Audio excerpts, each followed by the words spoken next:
Hola a todos, mi nombre es Laura Flanagan y soy escritora, lectora y soñadora. Ya sabéis que en este canal encontraréis un montón de vídeos relacionados con la literatura, así que no dudéis en suscribiros y darle a la campanita para que os avise siempre que haya nuevo vídeo. En el vídeo de hoy os traigo un repaso de las lecturas de mitad de año, con lo mejor y lo peor. Este es un book tag que creo recordar que ya hice el año pasado y que como me gustó bastante, puesto que pasa por diferentes temas sin dejar nada o casi nada al azar, me he animado a traeroslo de nuevo. Y sí, aunque mis lecturas no han llegado a la treintena, han sido de lo más variadas, pasando por clásicos, romance o incluso ciencia ficción. Pero empecemos por la primera premisa, que dice mejor libro, y en este caso es El mapa de los anhelos de Alice Kellen, que fue mi primer 5 estrellas de este año. Tuve mis dudas de si ponerle en la categoría de mejor libro o el libro que me hizo llorar, pero al final me decidí por la primera. Os explicaré por qué. Me embarqué en este libro sin saber muy bien de qué iba, pero con la garantía del sello de Alice Kellen, puesto que ya había leído unos cuantos libros de ella y todos ellos me habían conquistado de una u otra manera. Si no conocéis este libro, ya os digo de antemano que tenéis que haceros con un paquete de pañuelos y tenerlo muy cerca, porque sin duda os va a emocionar. Es un libro donde la protagonista va a vivir una etapa de duelo, va a vivir un viaje de autodescubrimiento y va a buscar esas ganas de volver a vivir para poder seguir adelante. Al principio hubo cierto detalle que me recordó a Postdata Te Quiero de Cecilia Ehrt, pero sin duda Alice Kellen supo darle su sello personal y hacer la historia propia. Me gustó mucho que fuera contada en primera persona porque nos podíamos poner en la piel de la protagonista y sentir todo lo que ella sentía. Una persona que no podía ser feliz ni tener una vida propia por los motivos que contaba. Pero aún más que terminara cruzándose con Will, otra persona tan rota como ella, y que juntos terminaran formando dos piezas perfectas de un puzzle. Disfruté muchísimo de la historia de amor a fuego lento, pero había momentos en los que necesitaba que la acción avanzara mucho más deprisa de lo que ocurría en ese momento. Y es que las ganas me perdían, pero como todos sabemos, cada cosa tiene su momento. La segunda premisa es mejor secuela, y aquí he incluido Saltan Chispas de Hannah Grace. Es el segundo libro de su trilogía Maple Hills, que se trata de un sport romance en toda regla. Sin embargo, podríamos decir que no es una secuela en sí, porque los protagonistas de cada uno de los 3 libros son diferentes, aunque sí aparecen como secundarios en el resto de historias. A diferencia de otras trilogías o sagas en las que el ritmo y la propia trama de la historia van perdiendo gas según avanzan los libros, en esa trilogía me encontré que el siguiente me iba gustando cada vez más que el anterior. Y si en el primero nos encontrábamos el típico cliché en el que él es jugador de hockey y ella patinadora sobre hielo, aquí el cliché es el de romance de verano y los protagonistas son amigos del primer libro. Los dos tienen una noche desenfrenada tras una fiesta y creen que no van a volver a encontrarse hasta que descubren que los dos van a trabajar juntos en un campamento. Mientras los dos hacen frente a sus propios demonios, Russ tendrá que evitar confraternizar con Aurora, mientras que a ella siempre le han dado un poco igual las normas. Como os digo, este libro recupera a personajes del primer libro, pero también nos aporta a otros nuevos que trabajan en el campamento y que resultan ser un tanto cínicos y divertidos. De todos ellos me quedé con ganas de saber más sobre la relación de Emilia y Poppy. La historia transcurre entre 3 sitios principalmente. Uno de ellos el campamento, Honey Ackles. Otro, Meadow Springs, que es el pueblecito cercano al camping. Y Maple Hills, la ciudad donde los protagonistas están estudiando. En este caso yo creo que es el libro de menos sport romance de los 3, puesto que aquí no se menciona el hockey ni se habla de ningún otro deporte, pero sí de actividades al aire libre. Lo que me gustó de la relación de Russ y Rory fue que ambos se complementaban, lo que a uno le faltaba, el otro lo aportaba. Además nos muestran un amor sano, apasionado y sin reproches. En resumidas cuentas, es una historia que habla de valores como la familia, el amor, la amistad, las cicatrices emocionales y, además también de todo eso, las adicciones. La tercera premisa es mejor relectura, y teniendo en cuenta que yo no suelo releer libros y que en esta primera mitad del año solo he releído uno, pues es el único que podía mencionar, y no es otro que Persuasión de Jane Austen. Conozco la historia de memoria, no solo porque ya haya leído el libro con antelación, sino porque además he visto 2 de sus adaptaciones a película en numerosas ocasiones. Una de ellas, la del 2007, y otra más reciente, del 2022. Sin embargo, esta vez, cuando me animé a leer el libro, lo que hice fue leerlo con más detalle y prestar atención a esos detalles, nunca mejor dicho, que en las primeras veces que leemos un libro no nos fijamos tanto. Siempre se ha dicho eso de leer como un escritor una novela ajena para poder ver cómo su autor ha conseguido llevar a cabo la trama y en qué puntos lo ha logrado con mejor maestría que en otros. En este caso fue así como lo hice. Leí el libro de Persuasión con otros ojos, no los del lector que disfruta, sino los del escritor que va midiendo cada información con cuentagotas y va mostrando las emociones y los sentimientos que ponen a flor de piel. Y de esa manera fue como me di cuenta que incluso la propia Austen aplicaba el método de don't tell, show me. Es decir, no lo cuentes, muéstralo. Porque la propia protagonista, Anne Elliot, desde que rechazó a su amor, el capitán Wentworth, cuando eran jóvenes, siempre se vio persuadida tanto por la mejor amiga de su madre como por el resto de su familia. Y lo vamos viendo continuamente a lo largo de la historia, puesto que la propia Anne permanece siempre callada, tímida, sin hacer oír su propia voz y siempre siguiendo los dictámenes del resto de personas de su entorno. Aunque de las novelas de Jane Austen, Orgullo y Prejuicio es la más conocida, considero que Persuasión se ha ganado, y con mucho, el estar a la altura de su hermana mayor. No olvidemos que esta fue la última novela que la autora escribió antes de fallecer, y como siempre se suele decir, cada nueva novela que un autor va publicando siempre contiene muchas más mejoras que las anteriores, puesto que el propio autor o escritor va evolucionando. La cuarta premisa sería nueva publicación a la que le tienes ganas. Y en este caso hay muchos libros, pero me quedo con Mi lista de deseos de Lori Nelson Spillman. Tiene muy buena pinta y además recientemente ha habido una adaptación en Netflix con Sofía Carson como protagonista, a la cual vi en Corazones malheridos, una película que me encantó y que no dudo que estará la protagonista, la actriz, a la altura de esta otra historia. El libro nos habla de Brett, una chica que para recibir el testamento de su madre va a verse obligada a cumplir todos los sueños que escribió en una carta a sus 14 años. Ella, con el tiempo, se va dando cuenta que esto es prácticamente imposible porque los sueños que tenía a los 14 no tienen nada que ver con los de ahora con 30 y tantos. Sin embargo, una vez que se embarque en este viaje, se dará cuenta que los regalos más maravillosos de la vida están en los lugares menos esperados. La quinta premisa es mayor decepción. Bueno, en este caso ha sido un poco complicado elegir un libro porque no es que haya sido una gran decepción, pero sí lo fue un poco. Y se trata de la muerte de Amalia, sacerdote, de Andrea Camilleri. Este autor probablemente le conozcáis porque es el autor de Montalbano. Y sí, en el club de lectura nos animamos a leer este libro y era el primero que yo leía del autor.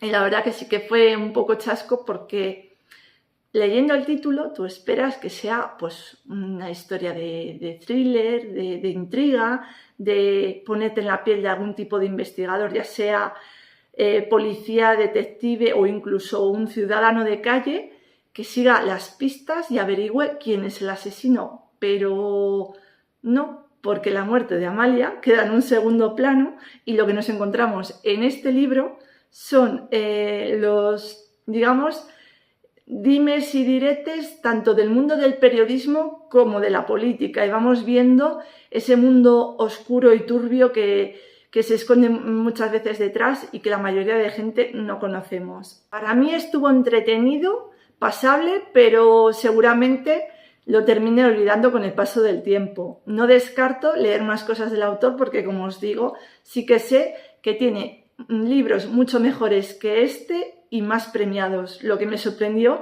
es que este libro tuviera el Premio Internacional de Novela Negra gracias a RBA en el 2008. Como curiosidad, esta novela está inspirada en el crimen de Garlasco, un caso real que conmocionó a Italia. La siguiente premisa es mayor sorpresa, y en este caso no tuve dudas. Fue número 2 de David Fuenquinos y fue un libro que me habían recomendado hace tiempo y que habla sobre el mundo de Harry Potter pero visto desde otra perspectiva. Es que el autor profundiza en esta novela en el verdadero significado de lo que es la felicidad, el fracaso, el éxito y todo ello visto desde los ojos de dos personas diferentes.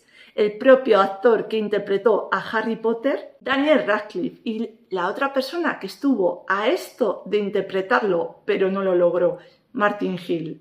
El libro me gustó mucho porque toma como punto de partida el universo de J.K. Rowling y a partir de ahí nos adentra en un mundo de ficción, o casi, porque yo lo sentí muy realista, con la cantidad de detalles reales que va introduciendo en el libro y que nos hacen pensar si de verdad fue la historia de Martin Hill. Detalles como la odisea que le supuso a Rowling publicar todos sus libros, las adaptaciones de cada uno de ellos e incluso todo el merchandising que fue apareciendo, además de anécdotas un tanto tristes como el accidente que sufrió el doble de Daniel Radcliffe y que le llevó con solo 25 años a quedar tetrapléjico. De verdad, es un libro que merece mucho la pena leer. La siguiente premisa es nuevo autor favorito y en este caso se trata de Beth O'Leary.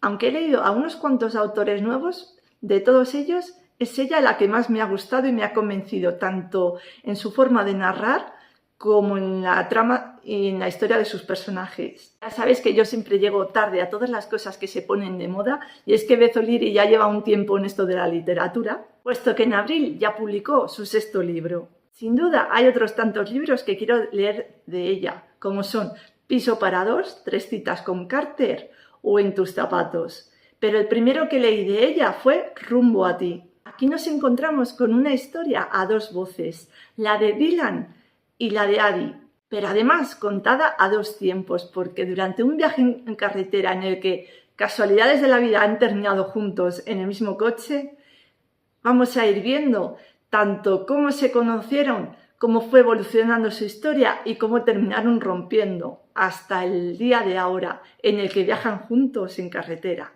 Pareció una historia muy bien trabajada, con unas subtramas que te hacen sacar más de una sonrisa y que no le quitan interés a la trama principal. Pero lo que más me gustó de la historia fue los miedos que ambos iban sufriendo en diferentes momentos de su relación y cómo la influencia de una tercera persona hacían que su perspectiva y su confianza en el otro cambiasen de manera drástica. Y esto tristemente es algo que ocurre en muchas parejas.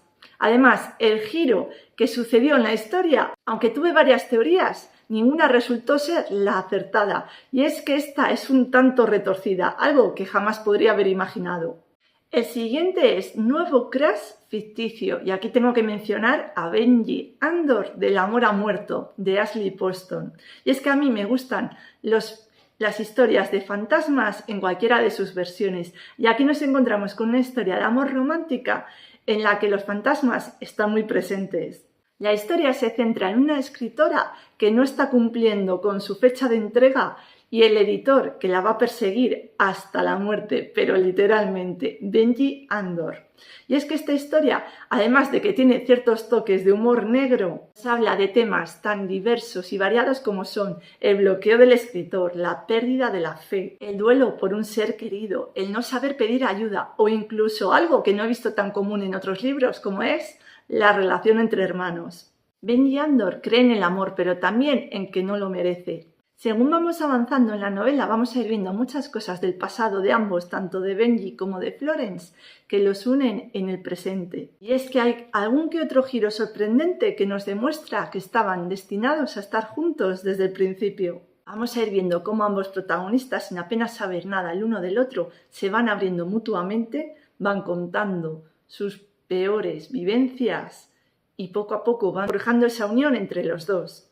Aunque se ve desde el principio que hay una fuerte atracción entre ambos, vemos que al ser Benji un fantasma es imposible que puedan contactar.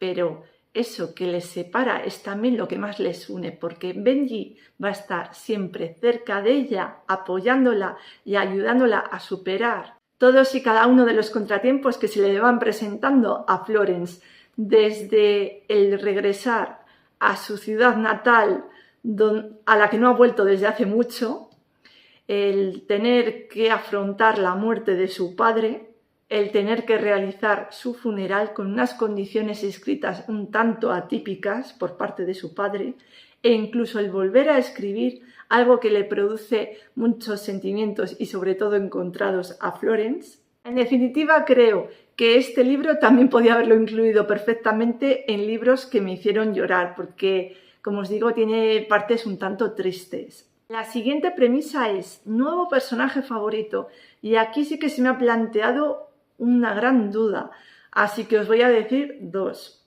Son dos personajes que, digamos, pasan un poco de puntillas por la historia, pero que gracias a ellos pues tiene lugar esta trama en la novela. No son otros que el propio padre de Florence en la novela que os comentaba hace un momento, El amor ha muerto, de Ashley Poston, y la hermana de Grace en El mapa de los anhelos, de Alice Kellen. Aquí no puedo meterme mucho en detalles porque si no os destriparía ambas novelas, pero como os digo, si no fuera por estos personajes no existiría la trama de las historias. Ambos aportan, digamos, el lado cariñoso, amoroso de la familia, pero también ese apoyo, esa base necesarios cuando a veces estamos perdidos en la vida y ese empuje que nos falta para seguir adelante o realizar un gran cambio en nuestras vidas. En la premisa siguiente ya por fin llegamos a esta, tanto que os he hablado de ella, y es libro que te ha hecho llorar. Y aquí he mencionado La perla de John Steinbeck, y aunque literalmente no he llorado, sí que es verdad que me sentía profundamente triste a lo largo de toda la historia. Es un libro clásico y además bastante corto, que se puede leer en apenas un día y que ya incluí en uno de los vídeos que hice por aquí de varios libros para leer en un solo día. Os dejaré en la cajita de información el enlace por si os interesa ver el vídeo. En esta novela me ocurrió lo mismo que La muerte en Venecia, de Thomas Mann, y es que ambos libros, aunque son cortos, no se les puede juzgar por su tamaño. Son libros que piden ser leídos de forma lenta para poder irlos desmenuzando, descubriendo y disfrutando de su narrativa. Por supuesto, La perla es una historia que es mucho menos enrevesada que la de La muerte en Venecia, pero no por ello menos dura. Me recordó en cierta manera al Gran Gatsby de Scott Fitzgerald, puesto que la moraleja era muy similar y la sensación amarga que me dejó también. Como os digo, es un buen libro con una buena trama, pero no creo que lo vuelva a leer. La siguiente premisa es libro que te ha hecho feliz, y aquí me quedo con Daydream en las nubes de Hannah Grace, que es el tercer libro de la trilogía Maple Hills. Y aquí nos encontramos con una pareja formada por Henry y Hallie. Él es el nuevo capitán del equipo de hockey y ella una empollona que busca trabajo en la nueva librería del pueblo. Henry es neurodivergente y no procesa las cosas como el resto de mortales, por lo que necesita algo de ayuda y también su propio espacio cuando se agobia. Hallie será la persona que le ayude en sus estudios para que él saque buenas notas y pueda seguir jugando al hockey. Aquí recuperamos al grupo del libro inicial y también a los que se han ido añadiendo en el segundo libro. Henry es neurodivergente, pero Hallie es una reina del drama. Además, ambos son personas que no saben decir que no y eso les va a pasar factura a lo largo del libro, haciendo que terminen a la deriva y sin fuerzas para continuar. Será ahí cuando entren dos factores en juego, uno de ellos la amistad, que nos muestra que las verdaderas relaciones no tienen que ser ni tóxicas ni egoístas, y la otra el saber pedir ayuda. La penúltima premisa es libro más bonito, y aquí diría Las páginas de una historia de amor de Eria y Laura Campos, una historia cortita de amor sáfico entre libros. Como veréis, la portada del libro es tan bonita como la historia que se desarrolla entre sus páginas, y se nota que la edición está cuidada con mucho mimo por las autoras. La historia es un romance cozy o confort, en el que no hay grandes dramas y que se deja disfrutar en invierno junto a una mantita y una taza de chocolate bien caliente o bajo una sombrilla en pleno verano. Como curiosidad, se mencionan a lo largo de la historia varias novelas que sí que existen y que encontraremos al final del libro en un índice muy detallado. Y la última premisa sería libros que necesitas leer antes de que acabe el año.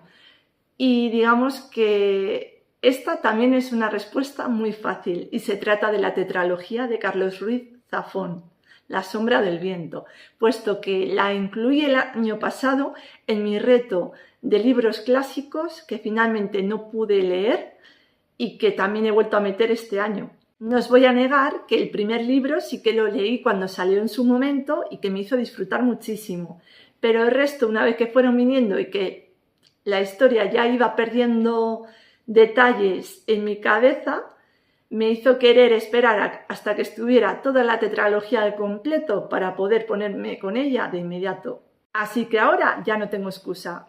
Y bueno, hasta aquí el repaso lector de mitad de año. Espero que os haya gustado, que os haya descubierto libros nuevos y que, por supuesto, como siempre, me dejéis en comentarios vuestras propias recomendaciones. Muchas gracias por ver el vídeo hasta el final y nos vemos en el siguiente. Un besazo. Adiós.